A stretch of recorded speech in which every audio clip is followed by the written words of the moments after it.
తని నాన్న. ఏంట్రీ ఈయన కనపడిన వాళ్ళందరినీ తినేస్తున్నాడు? 30 సంవత్సరాల విషయాలు ఇప్పుడు గుర్తుకు రావడం ఏంటండి? అంత ఆశ్చర్యంగా ఉంది చూస్తుంటే. ఇంకేవి వింటామే ఏటో. బాబు అటెళ్ళొద్దు. పెద్ద ఆయన దగ్గరికి వెళ్ళకండి. ఏమే 30 సంవత్సరాల క్రితం విషయాలు గుర్తొస్తున్నాయి. గుర్తుకొస్తున్నాయి. రానిలే, వస్తే ఏమైపోద్ది ఇప్పుడు. మనం వెళ్తాం పదన్నా.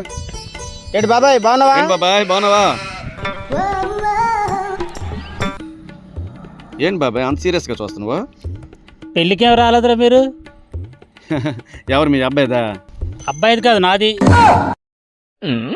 బాబాయ్ రాయ్ కూర్చోండి కూర్చోండి వెళ్దురు. ఏం బాబాయ్? నేను ఉత్తరం రాసి ఇచ్చాను కదా, అది ఏమి ఇవ్వలేదు. మీ అబ్బాయికి ఇవ్వాల్సిందా? కాదు కాదు, రత్తాలకి రాసి ఇచ్చాను కదా. రత్తాలకి రాసి ఇచ్చావా? At love letter? ఆ, ఓ అవును. నాయన ఇదేటి వ్యాపారం? ఓ నాయనో నాయనో